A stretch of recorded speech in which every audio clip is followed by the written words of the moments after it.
Hoje a igreja comemora a memória litúrgica de uma grande santa, conhecidíssima e muito importante na história da igreja, Santa Catarina de Sena. Ela nasceu em 1347 na Itália, na cidade de Siena, de uma família muito numerosa e também pobre, uma família desprovida de recursos materiais. E naquela época o estudo não era tão popular, não era todo mundo que tinha recurso para estudar, para alfabetizar os seus filhos. E Santa Catarina, desde jovem, ela desejava se entregar totalmente a Deus. Mas ela não entrou para uma congregação religiosa, ela não saiu de casa e foi para um convento, ela não fez isso. Ela quis viver uma vida de religiosa em casa. Mas é possível? Sim. Tinha as ordens terceiras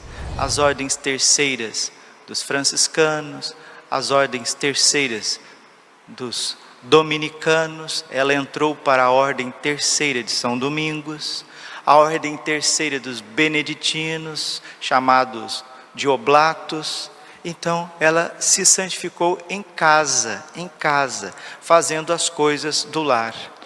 E não demorou, por conta de uma vida profunda de oração e de penitência, em vista da igreja, porque todas as pessoas que não se casam, como diz São Paulo aos Coríntios no capítulo 7, aquele que não se casa, que viva para o Senhor, que viva para a igreja. E ela viveu para a igreja, viveu para interceder pelo clero, pela purificação do clero. E era um tempo de tamanhas dificuldades para a igreja sofria muitas dificuldades no seu interior, questões também de escândalos, questões de falta de testemunho, questões de opulência. Era um tempo onde houve 2 papas, e a confusão era muito grande, isso século XIV. A Itália estava sendo assolada por uma peste terrível, muito semelhante às dificuldades atuais que todos nós estamos enfrentando. E qual que foi a resposta de Santa Catarina de Sena? Foi uma vida santa, uma vida de oração, uma vida de recolhimento intenso. E não tardou, Jesus começou a se manifestar a ela. A Trindade começou a se manifestar a ela. É conhecidíssimo o livro que Deus Pai ditou para ela, o Diálogo de Santa Catarina de Sena, um dos maiores clássicos da literatura mundial. Não digo nem católica, mundial, porque é Deus Pai abrindo seu coração a uma criatura. A magnitude desse livro, a importância desse livro para a igreja, para a nossa santificação, ela é extraordinária. Muitos teólogos, muitos outros santos recorreram ao Diálogo de Santa Catarina de Sena para fazer a sua oração pessoal e para mergulhar, inclusive, na teologia, para encontrar Deus e saber o que Deus está querendo de cada um de nós. O Diálogo de Santa Catarina de Sena é similar ao Diário de Santa Faustina. O que o Sagrado Coração de Jesus fez com Santa Faustina, Deus Pai fez com Santa Catarina de Sena. É Ele falando sobre todos os segredos do coração dele, aquilo que é o plano dele em Jesus Cristo, seu Filho amado, o Espírito Santo na santificação das almas e o papel da igreja como luz deste mundo. Santa Catarina de Sena recebeu os estigmas, as chagas de Jesus no seu corpo, assim como Santo Padre Pio de Pietrelcina.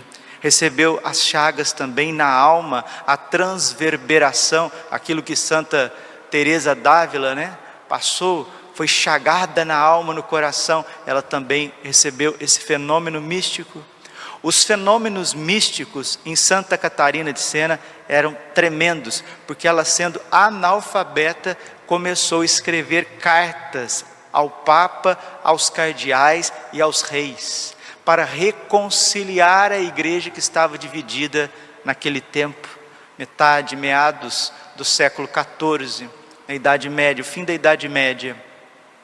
E uma vez o Papa estava em Avignon, na França, ela escreveu uma carta ao Santo Padre, conhecidíssima, né? Disse: sua bênção, Santo Padre, Deus seja louvado pela sua vida, aqui está a sua humilíssima filha, venho pedir com toda humildade e obediência do coração, volte para Roma e volte rápido, porque o vosso clero cheira ao enxofre do inferno sem a tua presença. Era uma mulher muito forte, ela é padroeira da Itália, tamanha importância histórica de Santa Catarina de Sena, copadroeira da Europa ao lado de São Bento de Núrcia, e ela dizia que cardeais desobedientes ao Papa são demônios vestidos de vermelho. Um dia Deus Pai disse para ela: filha, eu sou aquele que sou, você é aquela que não é. Saiba que toda perfeição, todo caminho de santidade concentra-se na cela do autoconhecimento. A pessoa, para amar a Deus, amar a si mesma, amar o próximo, ela precisa se conhecer. E quando a gente vai se conhecendo, machuca, dói, porque nós somos, aos nossos olhos, nós somos insuportáveis aos nossos olhos, nós. E Deus Pai falou: calma, minha filha, eu vou te ajudar, eu vou te ajudar. Por isso nós estamos aqui na missa, graças a Deus, a Santa Missa. Você vem da sua casa, você vem com os seus problemas, você vem com as suas dificuldades, você vem com os seus pecados, você vem com as suas misérias, mas se você vem humildemente participar da Santa Missa, se você confessou, Deus Pai falou muito sobre a confissão, que quando a gente confessa, o que acontece conosco? O sangue de Cristo está nos purificando.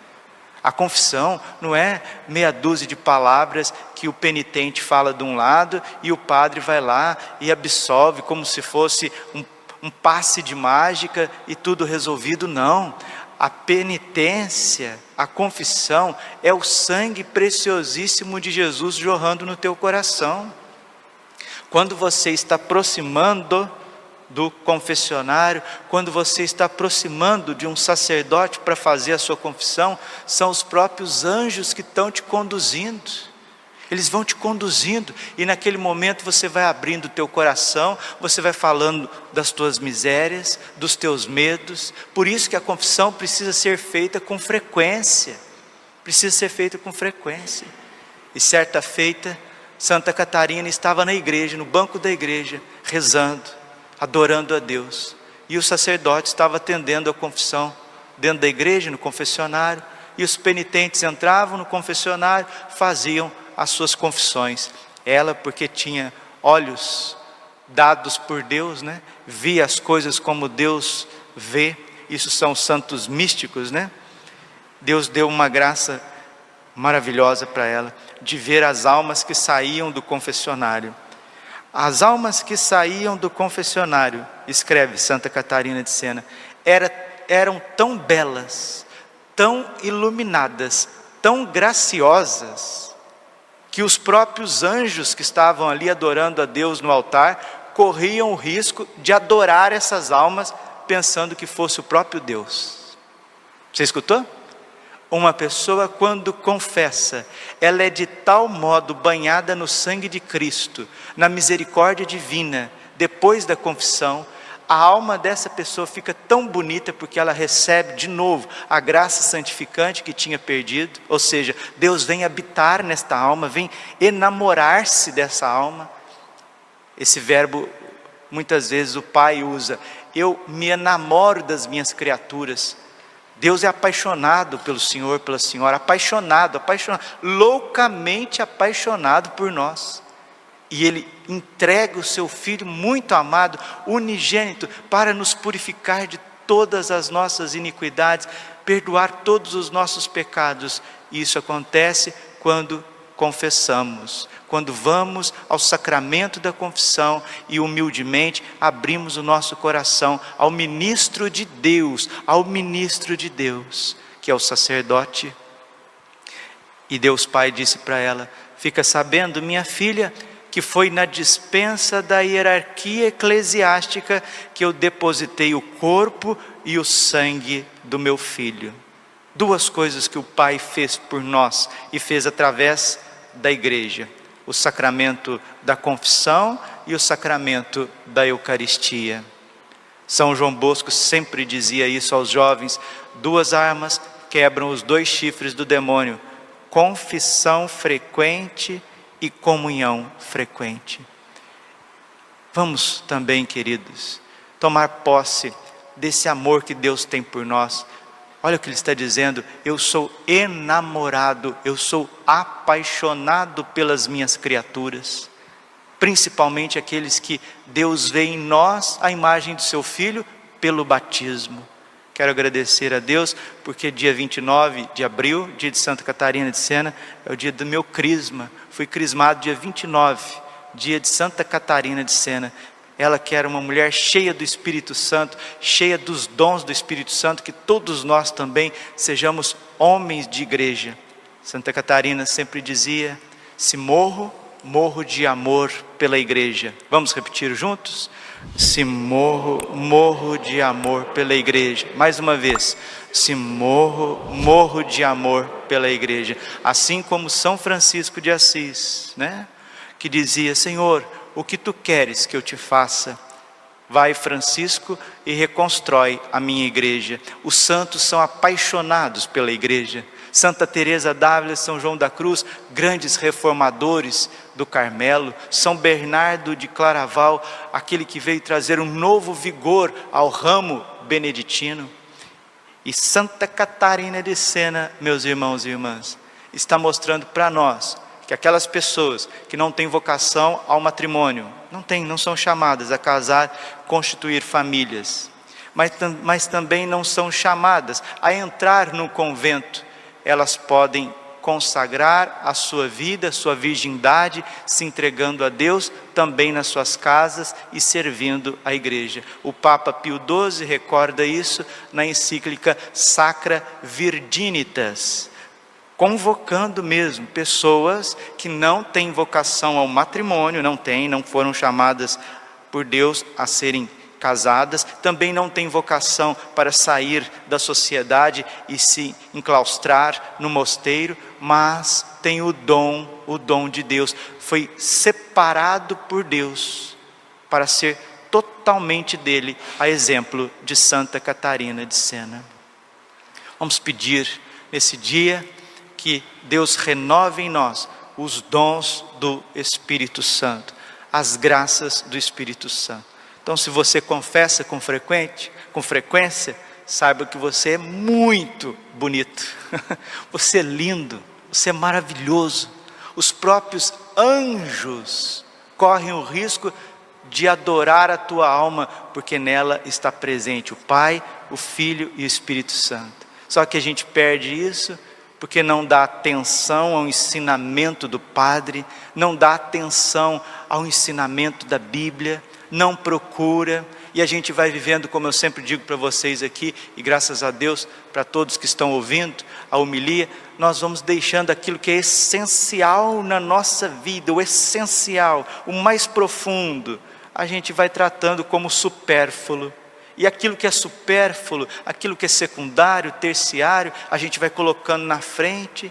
E quando a gente vem na igreja, a gente vai vivendo um catolicismo superficial, desculpa a expressão que o povo fala, meia boca, né? Uma coisa assim, muito supérflua, e até às vezes assim, num sentido de faço, não faço, jurídico, né? O que eu tenho que fazer? Eu tenho que ir lá na igreja no domingo? Então tá, deixa eu ir lá porque diz que tem que ir, deixa eu ir. Né? Eu não matei, eu não roubei, eu não me prostituí, e agora eu vou viver a minha vida buscando coisas supérfluas, coisas que não tem. Dinheiro é algo supérfluo, o material é algo supérfluo, a própria saúde física, ela é supérflua, porque como diz o Salmo, hoje você está aqui, amanhã você é como uma flor do campo que murcha. Agora, o que é essencial na nossa vida? É o amor a Deus, o amor ao próximo. O pai disse para ela: minha filha, já que você não pode fazer nada efetivamente por mim, faça ao menos aos teus irmãos. Se você quer amar a Deus, ama o próximo. Mas não só ama o próximo sem reconhecer os teus pecados. Reconheça os seus pecados, confesse com frequência. E quando você vier à Santa Missa, os pecados veniais, aquele peso que você traz de ontem, de ontem, diante de ontem, de 10 dias, você que confessou há 10 dias, há 15 dias, você que confessou há 20 dias, você que confessou há 30 dias, mas que graças a Deus não cometeu pecado mortal, não cometeu esses pecados veniais, nos ensina a igreja. Eles são perdoados no ato penitencial. E nós participamos da missa e participamos com o coração voltado a Deus. Um dia, e termino essa reflexão com vocês. Um dia Deus Pai disse para Santa Catarina de Sena: o pecado que até o demônio tem vergonha. Você sabia que existe um pecado que até o demônio tem nojo? O demônio tem nojo de um pecado. Até ele tem abominação de um pecado. Sabe qual que é esse pecado? Foi dito, Deus Pai disse para Santa Catarina de Sena, no livro do Diálogo, no capítulo 28, no número 6 do livro dos Diálogos de Santa Catarina de Sena: o pecado que até o demônio tem nojo, até o demônio dá as costas, é o pecado contra a natureza, homem com homem, mulher com mulher.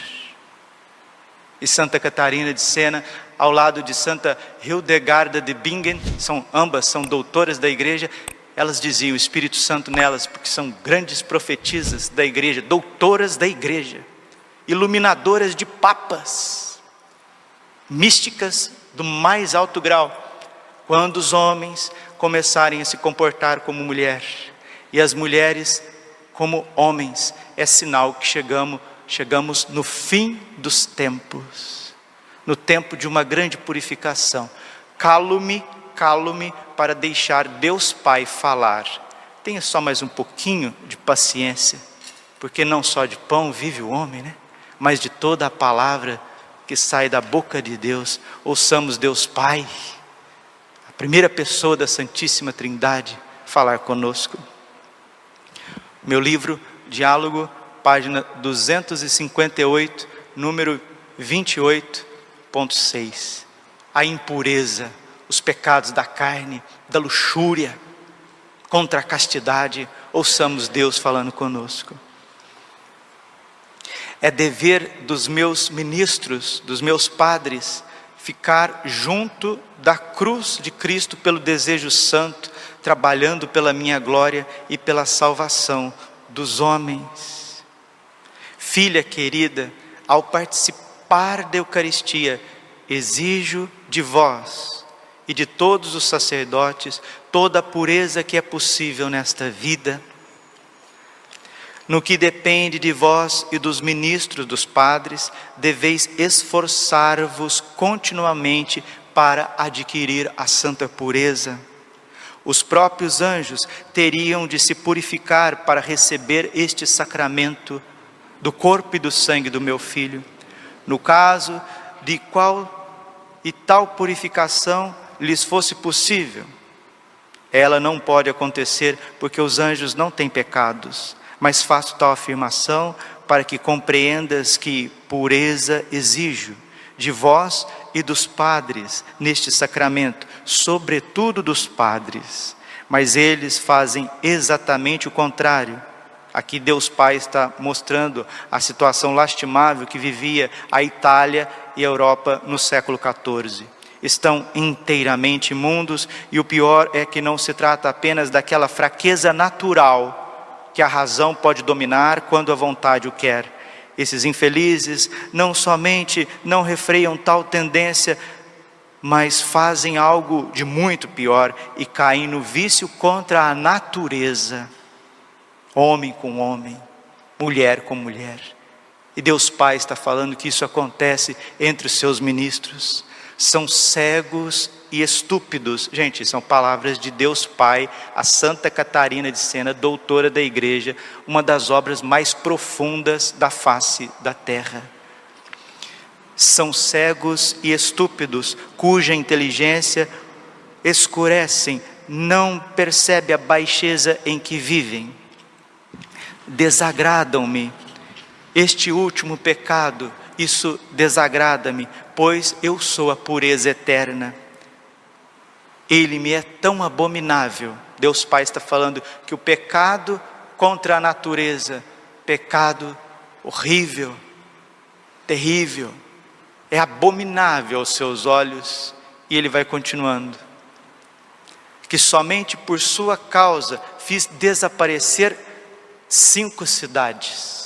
Deus Pai está dizendo que Ele destruiu 5 cidades por conta do pecados da carne, homem com homem, mulher com mulher. Esse pecado, aliás, não desagrada somente a mim. Pasmem, se você nunca ouviu, pasmem, é insuportável aos próprios demônios, que são tidos como patrões por aqueles infelizes ministros. Os demônios não toleram esse pecado, não porque desejam a virtude, por sua origem angélica, recusam-se a ver tão hediondo vício. Eles atiram as flechas envenenadas de concupiscência, de desejos desregrados uns pelos outros, mas voltam-se no momento em que o pecado é cometido. Ouviram? Ouviram da boca do Pai que os demônios têm nojo de pecados de homossexualismo. Os demônios. E eles viram as costas quando esse pecado é cometido. E pior, diz Deus Pai, quando isso acontece no âmbito eclesiástico.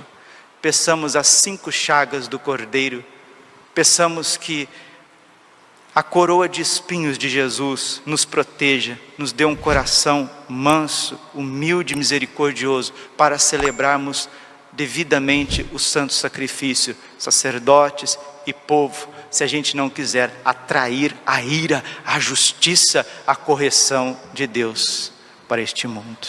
Glória ao Pai, ao Filho e ao Espírito Santo, como era no princípio, agora e sempre. Coração imaculado de Maria, confiança, saúde me toma.